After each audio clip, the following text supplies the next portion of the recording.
अस्सलाम वालेकुम dear students, welcome to EGB lectures. आज का हमारा टॉपिक है agreement of the verb with the subject. So subject and verb agreement क्या होता है? देख लो see, a verb must agree with its subject in number and person. अच्छा, इन नंबर क्या होता है और पर्सन क्या होता है, ज़रा देख लें। मैं आपको एक सेंटेंस बताता हूँ। E is a boy.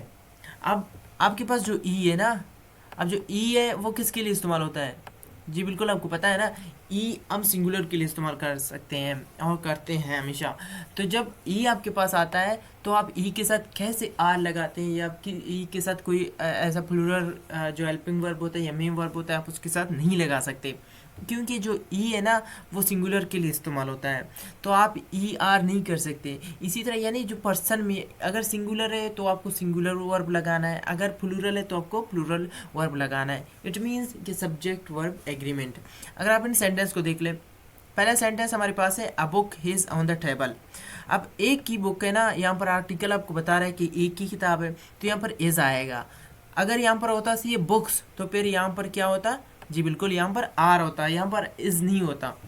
Second sentence अगर हम देख लें, माई बुक्स आर, देख लें, अगर यहाँ पर से ये बुक होता है माई बुक, तो फिर यहाँ पर इज़ आता। इसी तरह जब आपका जो सब्जेक्ट होता है वो सिंगुलर होता है तो वहाँ पर आप सिंगुलर लगा लेते हैं, और अगर प्लूरल होता है तो वहाँ पर आप प्लूरल इस्तेमाल कर लेते हैं। सेकंड केस यहाँ पर है हमारे पास, the number of a verb does not change when one or more phrases come between a verb and its subject। अगर आप कोई जुमला देख रहे हैं तो पहले से सही है, जो आपका सब्जेक्ट है वो सिंगुलर है, लेकिन दरमियान में कोई फ्रेज आ रहा है और कोई ऐसा मतलब एडजेक्टिव आ रहा है, जो भी आ रहा है ऐसी है, वो आपको कंफ्यूज कर रहा है। और आप देख रहे हैं सही है कि भाई यहाँ पर ये जो सब्जेक्ट है वो तो सिंगुलर है, लेकिन उसके बाद जो सेंटेंस है, ये जो फ्रेज है, तो वो क्या है? वो प्लूरल है। तो आप क्या करके वहाँ पर प्लूरल इस्तेमाल कर लेते हैं, तो ये आपका जो सेंटेंस है वो फिर रॉन्ग हो जाएगा। इसी तरह से अगर आपका जो सब्जेक्ट है वो प्लूरल है, बाद में से ये कोई सिंगुलर आ रहा है, तो फिर आप उसको सिंगुलर कर लेते हैं, तो भी आप मिस्टेक कर जाते हैं। यहाँ पर सेंटेंस देख लें, द बॉक्स ऑफ ग्रेप्स, इसको यहाँ पर देख लें, सही है। अब जो ग्रेप्स है ना, ये कंफ्यूज कर लेगा आपको।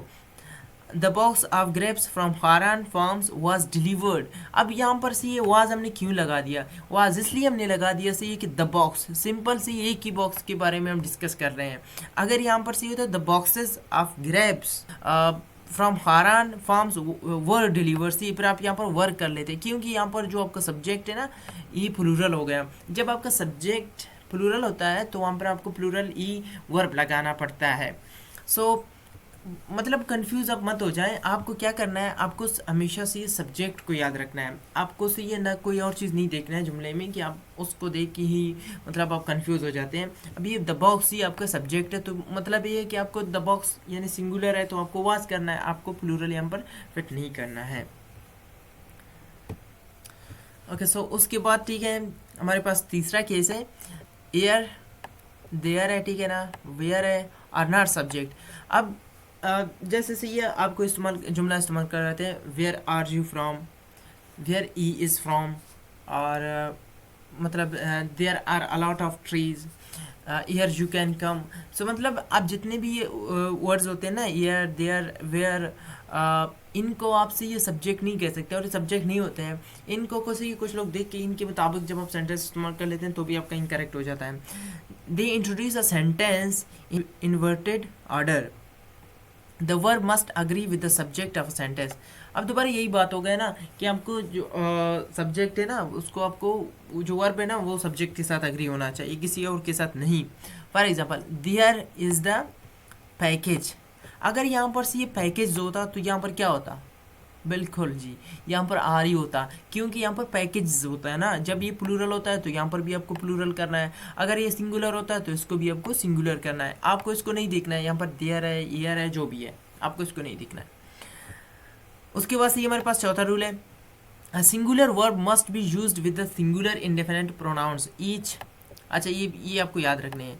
नाइदर ऐसे ही है, इसको नीदर भी कहते हैं, आइदर ऐसे ही इधर भी कहते हैं, इसको एनी वन है और एवरी वन है और नो वन है। अच्छा, एक्सेप्ट से ये नो वन के अलावा से ये बाकी सब ये जो होते हैं ना, इनको आपको एक साथ लिखना पड़ता है। एनी बॉडी को आपको से ये सेपरेट नहीं करना होता है, सिर्फ नो वन के अलावा। उसके बाद से ये हमारे पास सम वन है, एनी बॉडी है, everybody, nobody, somebody है, एनीथिंग है, एवरीथिंग है, नथिंग है। इसके ऊपर एक लेक्चर भी बता दिया था कि इनको हम कौन से प्रोनाउन कहते हैं। यहाँ पर मैं हमको बताऊँ कि इनको इंडेफिनिट प्रोनाउन कहते हैं हम। तो सेंटेंस देख लें, हमारे पास सेंटेंस ऐसी है, neither of the houses is worth much. अब यहाँ पर क्या है, हाउसेज है ना, जब आपने इस हाउसेज को देख लिया ना, आपका जो माइंड है ना वो कहेगा कि भाई यहाँ पर आपको आर ही लगाना है, क्योंकि यहाँ पर भाई प्लूरल है। तो इस तरह नहीं है, जब भी नाइदर आता है, एवरीवन आता है, जितने भी इंडेफिनिट प्रोनाउंस हैं, जितने भी नहीं, मतलब यहाँ पर जितने भी लिखे हुए हैं जो आपको देख रहे हैं ना, इनमें से कोई भी आता है तो वहाँ पर आपको सिंगुलर लगाना है। जी बिल्कुल सही है, वहाँ पर आपको प्लूरल केस इस्तेमाल नहीं करना है। नेदर ऑफ द हाउसेज, अब देखो उन हाउसेज में से कोई भी नहीं, तो यहाँ पर से आप ये तमाम में से एक को कहते हैं ना कि भाई उन तमाम हाउसेज में से कोई भी नहीं। अब नीचे वाला सेंटेंस अब देख लें, see every one is bringing his own car, हर कोई अपना गाड़ी ला रहा है। ओके, सो उसके बाद सी हमारे पास है a singular verb must be used with the pronounce all. हमारे पास 4 वर्ड्स हैं, सी है ना, ऑल है और नन है, मोस्ट है एंड इनफ है।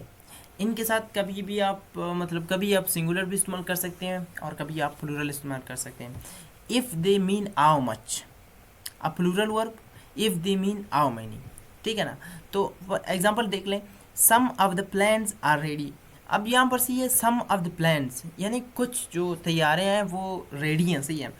अब यानी आप सेंटेंस से समझ ही रहे हैं कि वहाँ पर आप प्लूरल की बात कर रहे हैं, तो यहाँ पर आपको प्लूरल ही लगाना है, तो यहाँ पर आपको आर लगाना है। इसी तरह से अगर आप कहोगे सही some of the food is delicious, ठीक है ना, तो यहाँ पर आप इज़ लगाएंगे।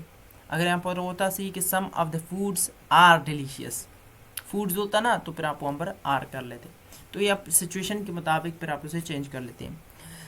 सम subjects although they appear plural are singular in meaning and take a singular verb। कुछ जो हमारे पास ही सब्जेक्ट होते हैं यानी जिन्हें हम नाउन भी कह सकते हैं, हमारे पास होते हैं ना, तो वो ऐसा इस्तेमाल होते हैं, ऐसे दिख जाते हैं आपको प्लूरल, लेकिन उनके साथ हम सिंगुलर वर्ब लगा देते हैं। सो उसके बाद सी हमारे पास एग्जांपल है, ठीक है ना। आप यहाँ पर एग्जांपल देख लें, the news seems more and more depressing every day.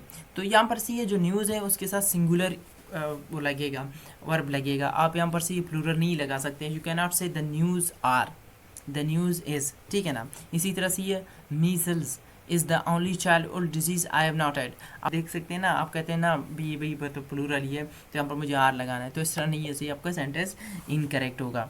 इसी तरह ठीक है ना, आप ये भी नहीं कह सकते, ठीक है ना, कि पॉलिटिक्स, जो पॉलिटिक्स होता है ना, हमारे पास एक वर्ड है पॉलिटिक्स, ठीक है ना, पॉलिटिक्स भी इसी तरह है, आप पॉलिटिक्स आर नहीं कर सकते। और इसी तरह से ये मैथमेटिक्स इज़, तो इस तरह के जो वर्ड्स होते हैं ना, आप इनको मतलब प्लूरल इनके साथ नहीं लगा सकते। उसके बाद हमारे पास है a singular verb is generally used after words denoting an amount, time, money और मेजरमेंट, वेट, वॉल्यूम। यानी आप ऐसे जो काम होते हैं ना जो अमाउंट में होते हैं, तो वहाँ पर जो सिंगुलर वर्ब होता है ना, मतलब ज़्यादातर इस्तेमाल होता है, मतलब 3 weeks is a long vacation. अब यहाँ पर अगर आप 3 वीक्स को देख लेना, आपको मतलब आपको समझ में आएगा कि प्लूरल ही लग रहा है ना, क्योंकि यहाँ पर आयस है, तो मतलब इस तरह नहीं है, ये हम यहाँ पर से करते हैं, ठीक है ना, we have to use it. अच्छा 2 वीक्स, इसी तरह से 2 वीक्स, फिर वर्ब नहीं आएगा, वाज ही आएगा। उसके बाद ये हमारे पास है a singular verb is generally used after a collective noun. जी कलेक्टिव नाउन के बाद ये आपको मतलब सिंगुलर वर्ब इस्तेमाल करना है। If the individuals of a group act separately however a plural verb must be used. अगर मतलब वहाँ पर से ये जुमले में जो सेपरेट तौर पर इस्तेमाल हो रहा है ना, जो ग्रुप के लोग है ना, तो वहाँ पर आप प्लूरल ही लगाएंगे, लेकिन दरअसल से आप कलेक्टिव के साथ अगर मतलब कलेक्टिवली किसी की बात हो रहा है ना, तो वहाँ पर आप सिंगुलर लगाएंगे। द जुरी was out an hour only, यहाँ पर आप जुरी ऐसी है, आप एज ए कलेक्टिव इस्तेमाल हो रहा है, तो यहाँ पर आप सिंगुलर लगाएंगे, सी है। इसी तरह the team have received their letters, यहाँ पर सी टीम का मतलब हो गया कि भाई मतलब बहुत से वहाँ पर टीम के अंदर बहुत है। इसी तरह आप कहते हैं ना द क्लास इज़ साइलेंट, अब मतलब क्लास में बहुत से स्टूडेंट हैं, आप सबको एक ही नाम से पुकारते हैं। इसी तरह आप कहते हैं कि the police is coming, police में बहुत से लोग होते हैं, लेकिन फिर भी आप वहाँ पर लगा लेते हैं, आर नहीं लगा लेते। तो कलेक्टिवली जब बात हो जाता है ना, तो वहाँ पर आप सिंगुलर इस्तेमाल कर सकते हैं। अगर आपको लेक्चर पसंद आया है तो चैनल को सब्सक्राइब कर लें ताकि आप इस तरह के नए वीडियोस देख लें। और अगर आपने अभी तक से ये वीडियो को लाइक नहीं किया है तो वीडियो को लाइक कर लें और कमेंट भी कर लें कि आपको वीडियो कैसा लगा। अगर आपको कोई भी कन्फ्यूजन है, चाहे वो इंग्लिश ग्रामर में है, चाहे कोई भी सी रिलेटेड सी एजुकेशन के ऊपर, तो हम उसके ऊपर सी वीडियो बना देंगे। जस्ट आप कमेंट कर लें कि हमें इसके ऊपर कन्फ्यूजन है। So thank you so much for watching, see you in next video.